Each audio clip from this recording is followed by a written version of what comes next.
Okay.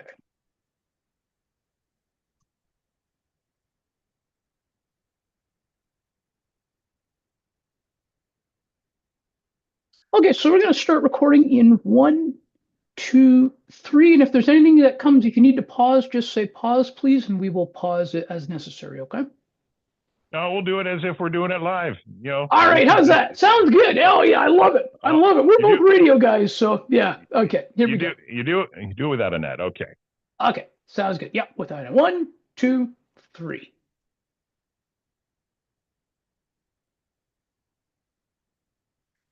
Good Monday morning on Monday, January 20th, 2025, on Inauguration Day in the US, but that's a topic for another time, but we cover it all here on Broadcast Map. Um, Thank you so much for tuning in, and I am very happy to be providing a show for you, almost an end of January show here. I am joined by the host of the Jim Snyder podcast and longtime broadcaster, Jim Snyder. Jim and I go way back, probably maybe a little over 10 years. Jim, thank you so much for joining me here. I really appreciate you taking some time. Well, I appreciate coming on with you, Ollie, and I'm humbled to have joined the ranks of some heavy hitters here in Canada. Some of the other people that you've been on, I've had the honor of working with some of them and actually knowing of some of them from past experiences and that. So, hey, I guess I consider myself part of the club. As long as I get to sign the wall next to Chuck Swinderski's signature, there on the wall, so I can say that, hey, my signature is next to Chuck's. Yes. Yeah, exactly. Yeah, give you some names of people people that have been on that you sort of made a reference to there of Well, producer. there's obviously Chuck, and I remember Chuck. I never have met him personally, but I remember him from his Promise Keeper days when he was the host of Sports Rap on WJR in Detroit and was the voice of Michigan basketball for several years. And a friend of mine got to know him quite well through Promise Keepers, and I always thought it was really cool what he was doing. And then when he got the gig with Rogers to call Raptors games in the 90s, because that was a dream of his. And to come to Yeah. Canada and do that, I just thought, how cool is that? And I always love to see people realize a dream, and I can, obviously relate to that. But yeah, some of the other people that, let's see, I want to say you've had Lisa Drew on, you've had obviously Mike Farwell. I just love Mike to death. He's a great guy. Producer Just trying Paulie to think. too. Yes, absolutely. Pete And Travers, yep, Pete Travers is Don a good Collins. friend, and Don is probably one of my favorite people in the business here in this country. And because I learned so much from him working for him when I was at then Kicks 106, and just watching the man's work ethic and how he would take a radio station and shape it. So no, it's been a lot of fun. I'm trying to think who else might have been at that Rogers group that was on. I no one else comes to mind. I'll be honest with you. It's been a Yeah, while. yeah, I think that's it. Yeah, no, yeah, no, that's certainly it. I think that's one of the things too, where and one thing I always appreciated about Don Collins and still appreciate it today is that he was always a believer and is always a believer in the talent. Well, he knows how to develop talent, but the thing about Don is that he like myself is a big picture thinker Yeah, and can look at a situation and say, okay, it's not just about your show. This is the whole way the radio station is going and things that needed to be done. And he wasn't afraid to do things. And if it was one of those where you stayed late and you put in, some extra time in order to make the product sound better, he would do it and he would expect us to do it. And I admired that about him. Of course, he's one of these guys. I don't know if you've ever been on like on a sports team, and you think of like guys like Indiana basketball coach Bobby Knight. When his players played for him, they hated his guts. but when they left and graduated and they'd look back and they say, you know what, I love this guy. And at times Don would just irritate me. but Yeah. I knew it was, this is what you have to do, because I do the same thing if I was sitting in that behind that desk. But it was definitely, we had a mutual respect for each other, and still, one of my favorite guys. And I haven't spoken with him in a while, but I can always get him on the phone and say, "Hey, bud, what's going on?" And we could probably talk shop, and it would be fine, because that's the one thing I'm glad that I was able to do with, not with just Mike or with Don, but Mike Collins and Wendy Duff, and stay in touch with those people and consider them all friends, and to be able to sit down and break bread with all of them and just say, hey, what's going on? How's life? How are your kids? What's going on? And it was more than just a professional relationship. And you don't get that very often sometimes when you have management at that level. So I was always appreciative of that, because it was a great place to be. Yeah, and I know Mike Collins is still there, but I wonder if Wendy Duff is still, do you know if she's still around there? Wendy is retired. Oh, okay. Wendy retired this last fall, and I'm not sure if this is for public knowledge. I think it is, but Mike is retiring at the end of January.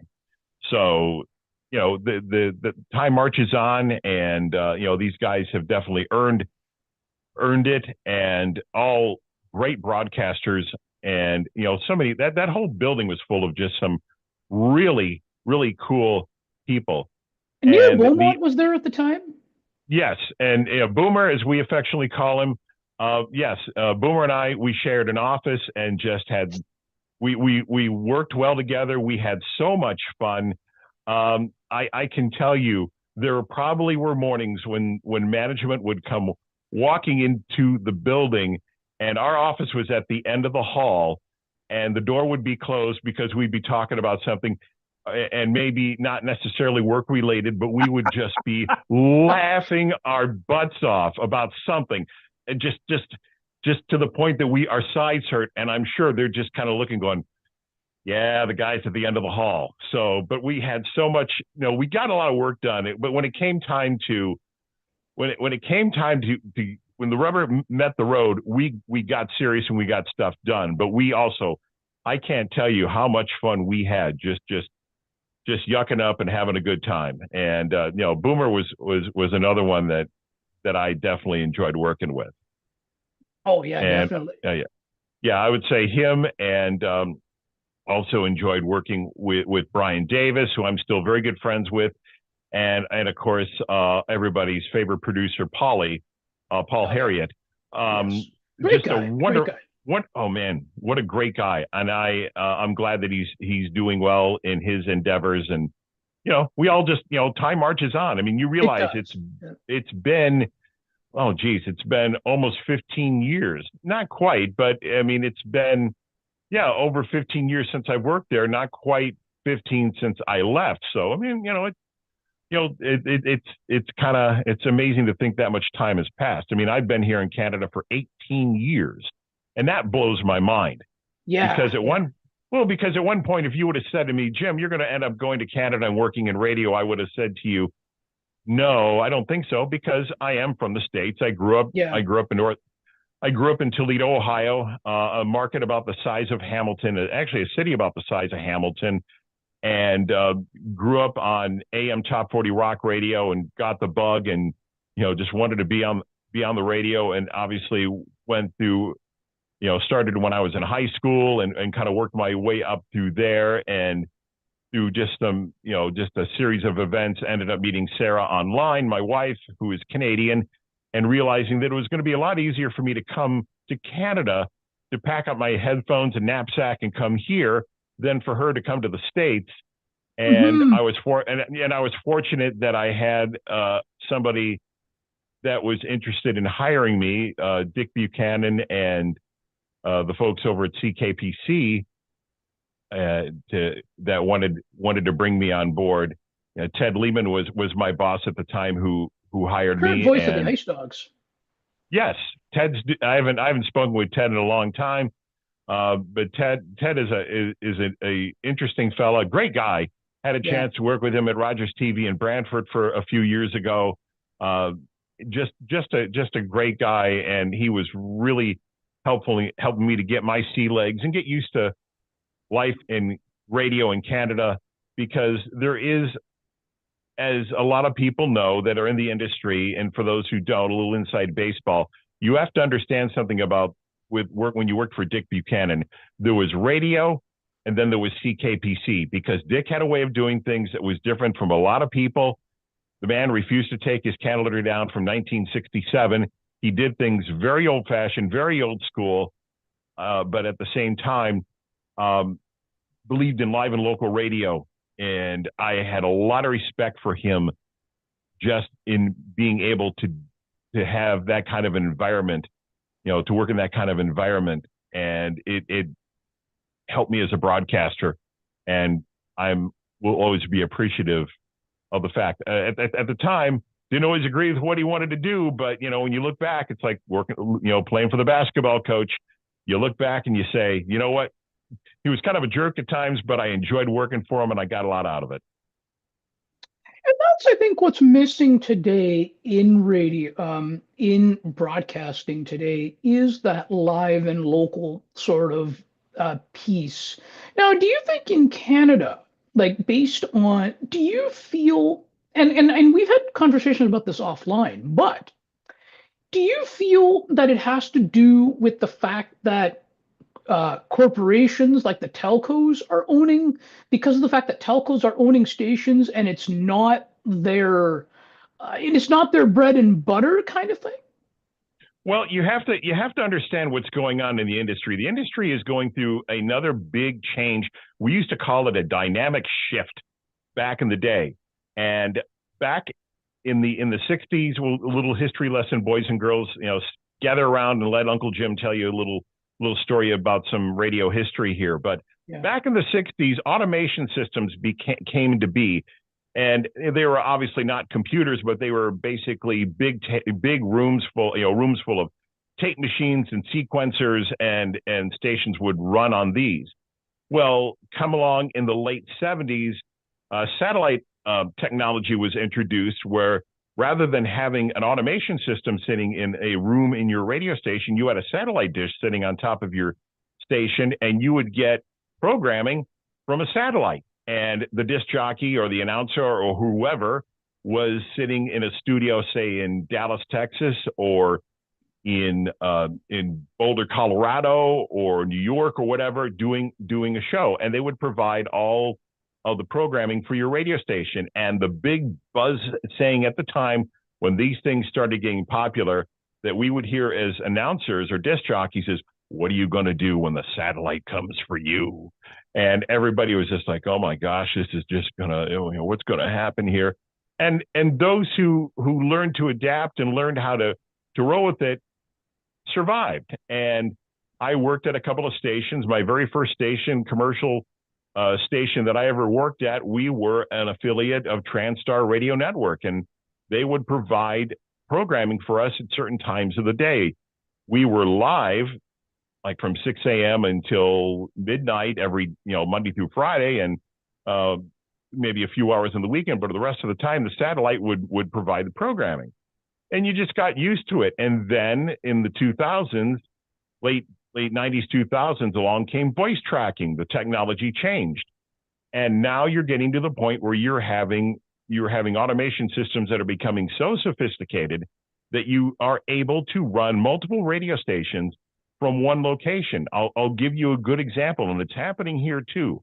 Yeah. One of my former employers, had the fortune of working for what at the time was known as Clear Channel, now iHeartRadio, and they have iHeartMedia, a big media corporation. There are no broadcasting corporation companies anymore, Ali. They're multimedia corporations that happen to have some radio licenses.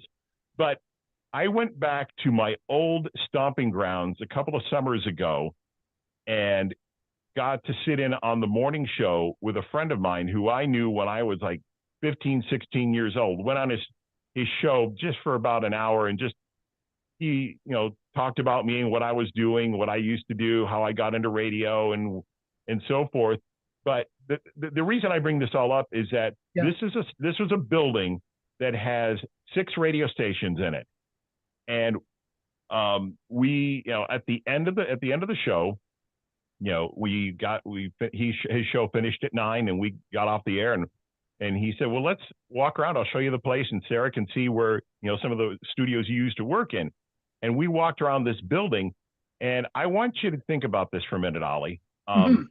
Because you've been around long enough, you kind of remember when radio stations were a little bit more staffed. But think of a building with 6 radio stations in it. How many people do you think were probably in that building on the morning that I was there? Just take a guess. Okay. I'm going to give you two here. I'm going to give you two guesses. Okay. All right. Mine. Okay. Sounds good. Okay. So I'm either going to say it was either 3 or 5, or I will even go down to 2. You're very close. There was 6 people in the building, including my wife and myself. Wow. That's it. There was the host, Fred Lefevre, who was the morning show host, the traffic person who did traffic reports, and then there was a kind of like an operations manager and a sales manager. That was it. There was nobody else in that building. You could throw a bomb down the middle of the hallway and you wouldn't hurt anybody. There was nobody there. It was just all these empty studios. And that's just kind of how things are going. And they rely so much on this stuff that they don't have to have bodies anymore because AI generates the playlists. Yep. It's all basically cookie cutter. Every station sounds the same. Every station has the same playlist practically, and maybe there's a little bit of difference in some markets, but it's mostly all the same. Oh yeah, and there was a morning guy. They had a live show on their adult contemporary station there too, but that was it, and that's all that was in there. But here's how much they rely on these systems.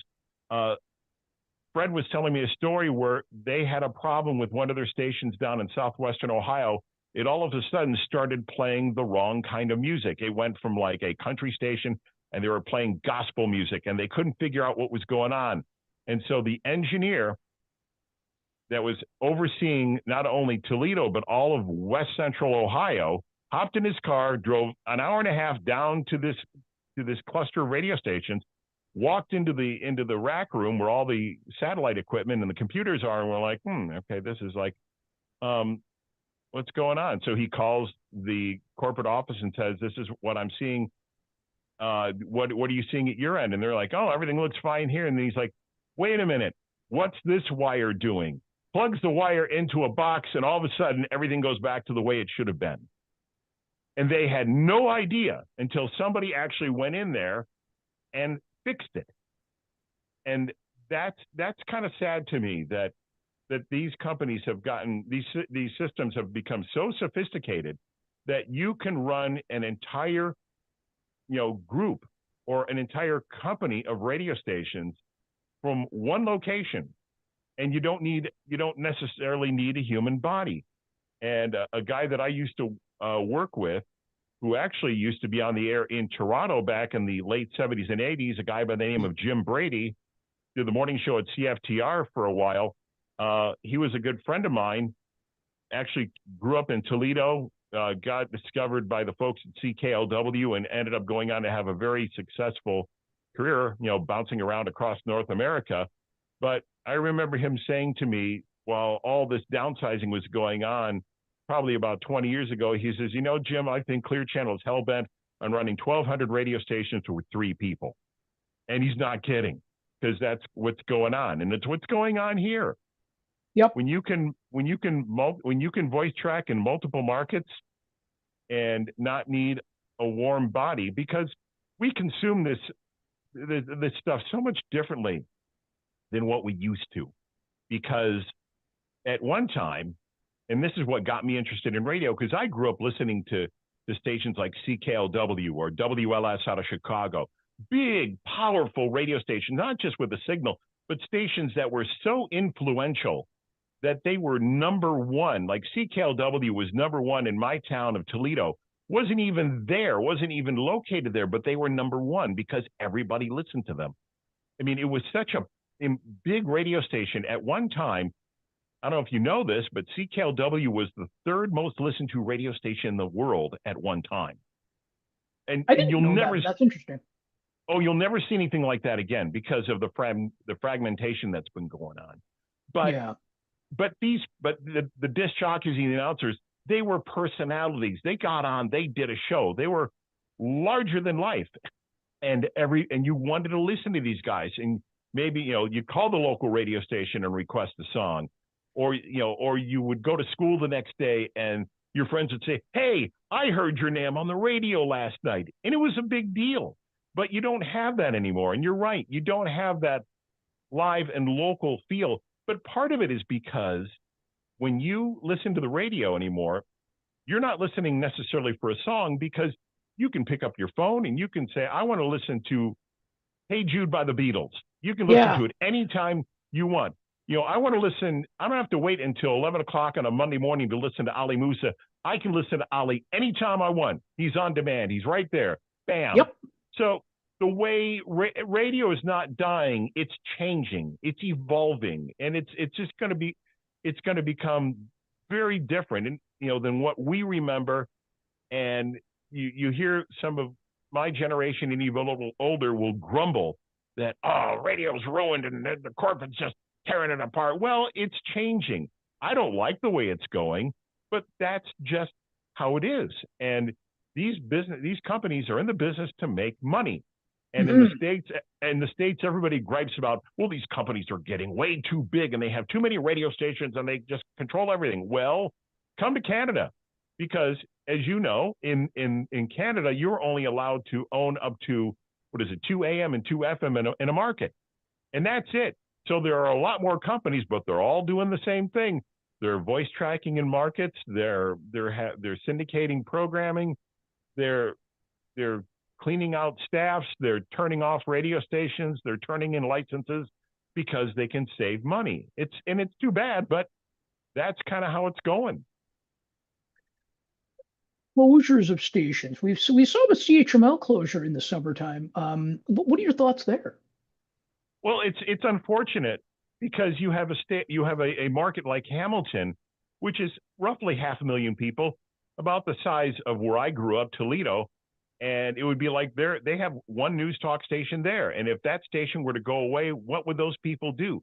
And it's like with Hamilton, CHML, they just announced they walk in, the staff walks in the morning. Oh, got a meeting at 10. They walk in. Oh, by the way, in 2 hours, we're shutting it off. Goodbye.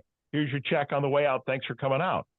And that's just, it's unfortunate, but it's the reality. Chorus Media is in big trouble as a company. They're bleeding money. And this is what really just chaps my behind, is that you have the chief operating officer and some other folks at the top that were drawing $500,000 bonuses at the end of last year when they are announcing, well, we're laying off 25% of our workforce. It's like, wait a minute, what's wrong with this picture here? You're pocketing $500,000 and you're cutting 25% of your workforce. I'm sorry, explain that to me, Lucy. That doesn't make any sense, and it's I don't understand it. I mean, if somebody would just explain it to me. I mean, it's like the CEOs of Rogers and Bell who are making millions and millions of dollars. I have nothing against people making money and getting rich, but just explain to me the rationale for when your product suffers, you're laying off staff, and you are pocketing millions and millions of dollars. Please explain to me why you're worth that much. I mean, I'm willing to listen, but no one has yet to be able to explain it to me, and I'm not expecting to get a call from the CEO at Rogers or Bell or Chorus to say, okay, Jim, here's what's going on. I'm not expecting that. I mean, they have every right to make as much money as they want. I mean, it's kind of like the scene from The Simpsons where Homer's half brother becomes a millionaire with a car company, and he says to Homer, Homer, I want you to design a car for me, and I'm going to pay you $250,000 a year. And Homer responds, I'm going to let you. So you can't blame these people for taking the paycheck when someone's willing to pay them. Yeah. But see, I think in a market like that, I think it kind of like, and that station had so much history and heritage behind it. But that doesn't mean anything anymore, Ollie. It doesn't mean Right. anything to these people. Heritage and all that kind of stuff. You think about people that have been longtime personalities who have been let go from stations, that have been, guys that have been at stations for years and years and years. And they basically will come in and they'll either say, okay, you're done as of right now, pack up your stuff, be out of the building in 10 minutes, or we're going to let you, like Cunningham, at CHML, they at least let him say goodbye. But he didn't. I would almost be willing to bet you my last dollar his announcement to retire was not his own. They Who's just that? Sorry. basically Cunningham from CHML. It was a Bill Cunningham. Oh, Bill Kelly. Bill Kelly. Yeah, Bill Kelly. Yeah. Oh, yeah. Yeah. Okay. Yeah, you're right. That's right. They gave him a chance to say goodbye. Yeah. Yeah, who is it that's Cunningham? But even some of these other people that have just been Bill Kelly. He I caught his last show, or at least a I did too. recording of it, Yeah. Yeah, I did too. and I just thought, I wonder if he's leaving on his own. I mean, it's nobody's business, but when you decide, or when they decide you're done, you're done. And I just saw that happen to a couple of good friends of mine in the States with Cumulus Media, who I also worked for. They were each in their separate markets were told, we're buying you out. You're done one was done right before Christmas. The other one was done at the beginning of December, but they were each given a chance to go on the air and say, hey, I'm retiring, folks. Thanks a lot for coming out. It's been wonderful. And honestly, what really was going on is that they were being escorted out of the building, but at least they gave them a chance to say goodbye, which, in Yeah. some cases, you don't get to plan your retirement party. No, So, and I do want to give a shout out here I do want to give a little bit of recognition here to Roy Green, who's wrapping it up actually next Sunday is his last show on the Chorus Talk Network. and I'm gonna bet you anything this was not his idea to wrap it up at this point. Maybe it is. He's been around for a long time. Yeah, I don't think Great, so either. but whatever. I mean, again, that's none of our business. That you and I don't get to know that for a No. fact. But I guarantee you, with Roy retiring, that they're not going, oh geez, what are we gonna do? They'll put somebody else in there and they'll pay him half or a quarter of the money that they were paying Roy, and they're gonna save money.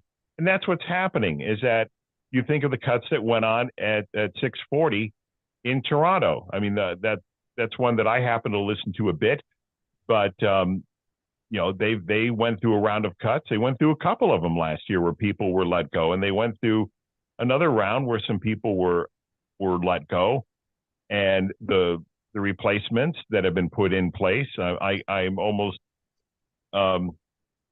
willing to bet you that Ben is not making as much money as, now. Granted, they moved Alex to afternoons, but or Kelly to Cutrero, they got rid of.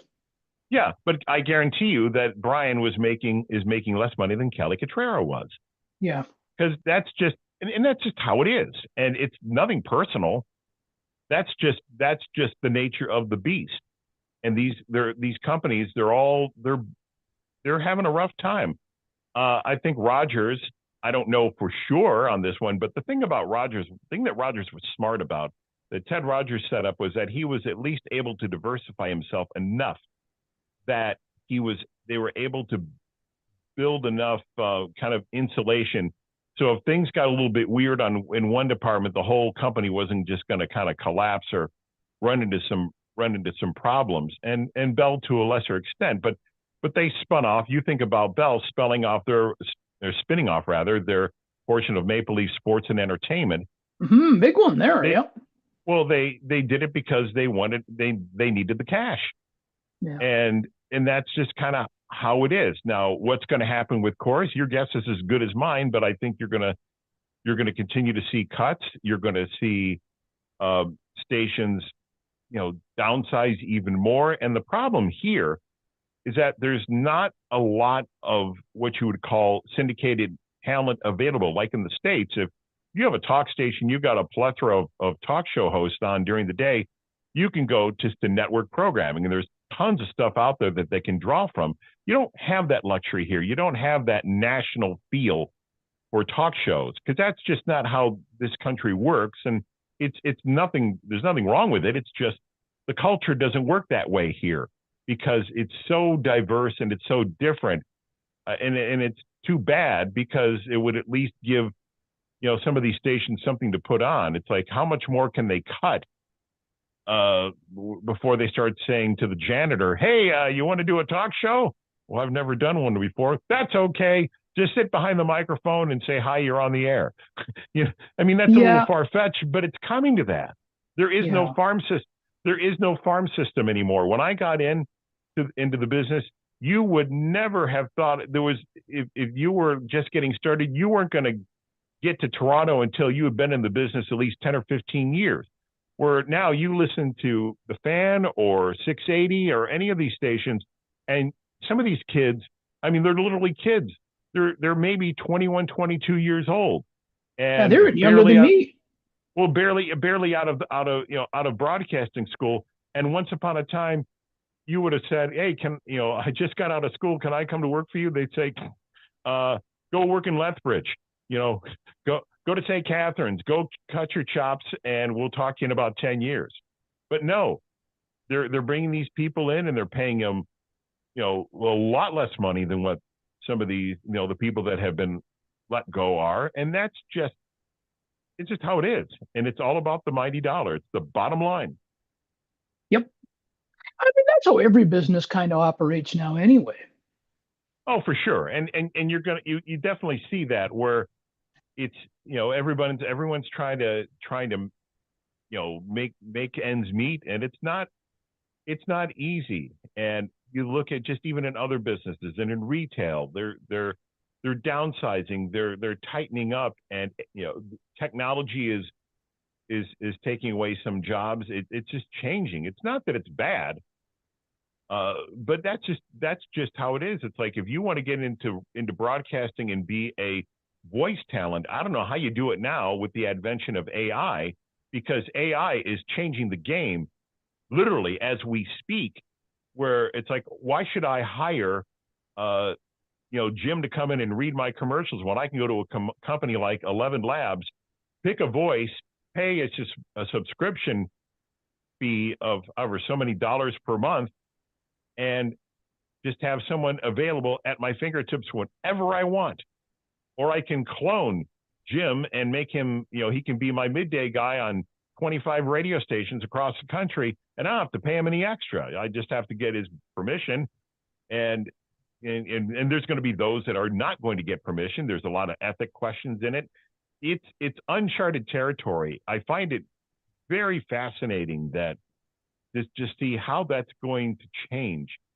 And if you want to get an idea of just how AI is affecting everything, there's a guy out of the UK by the name of Mike Russell, and he does a lot of videos on how to do audio production and video production. And when AI just, when it really hit the ground, he was all over this stuff and just talking about how it's changed. Like with AI, you could do like, okay, Jim, we want you to do a commercial in Mandarin Chinese, and I could be reading a commercial in Mandarin Chinese, not Yep. having to be able to speak the language. So it's definitely a game changer in how all this stuff works. And I guess it depends how you want to look at it. It's exciting, but then at the same time, it's a little scary. If someone getting into the business right now, you're going to have to be creative. You're going to have to be diverse. You're going to have to be able to do a lot of different things and be willing to do whatever it is. If they say, and that's always been this way, because when I got started, when my first employer would say, "Jim, can you come and do?" I'd say yes. I wouldn't even give them a chance to finish asking the question. I would say, "Sure. Where do you want me when?" Because that's how you endeared yourself to your employer, made yourself available, and they knew that they could count on somebody to, this guy, to come in and do this or do that or whatever. Oh, we can stick him anywhere and you'll get the job done. We don't have to worry about it. Absolutely. So where can people check you out? At the Jim Snyder podcast? Yeah, you can check me out at the Jim Snyder podcast. available where podcasts are not sold, as I like to put it. Sold separately, batteries not included. But but no, I have a podcast as of the recording of this episode here, about 50 some odd episodes, and it's a story that talks about my journey as someone who is legally blind, visually impaired, low vision, however you want to look at it. And I tell my life story, and occasionally I've brought people on, and will again bring people on who have overcome different challenges in their life, whether it be, being visually impaired or totally blind. I mean, I had a woman on with a brain injury who overcame a domestic violence issue and has gone on to be a speaker all across North America, talking about being an advocate for those who have suffered in domestic violence.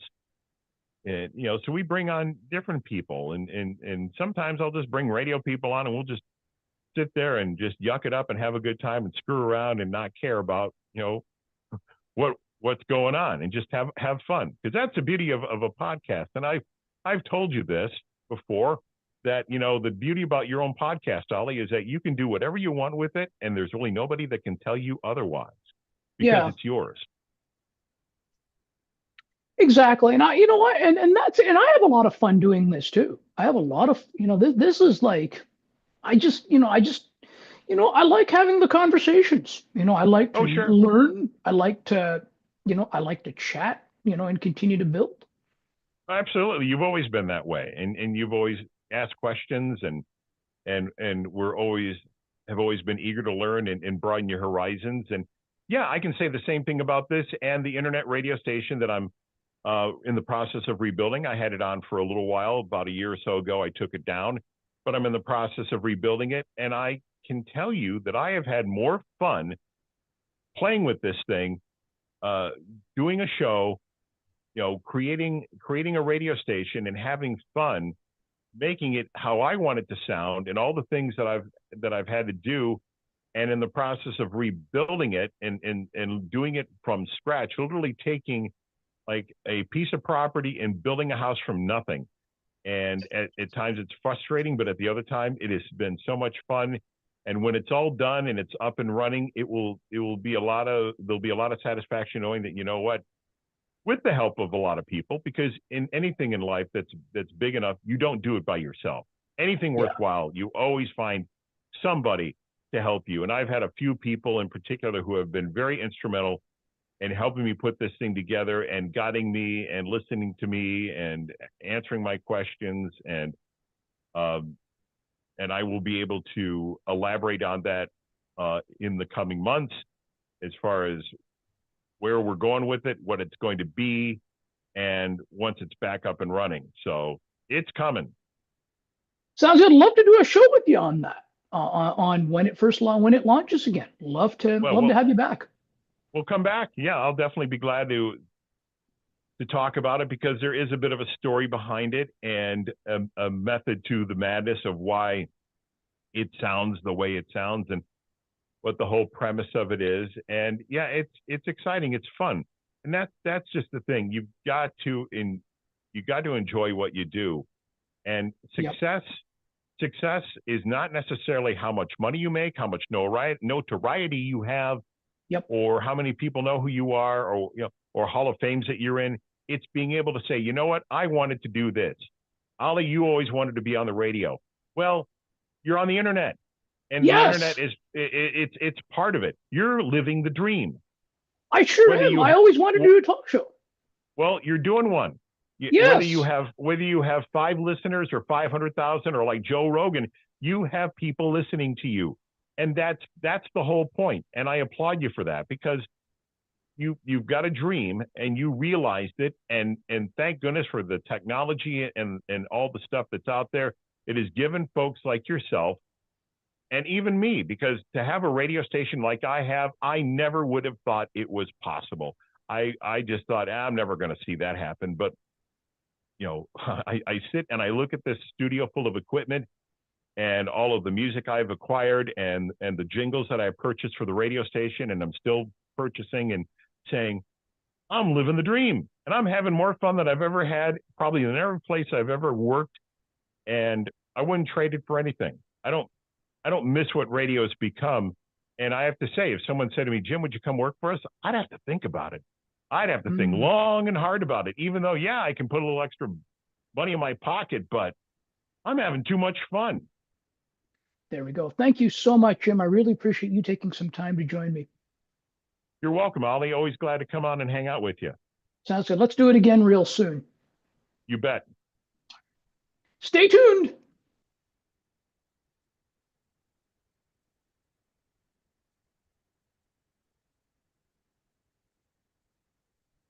All righty then.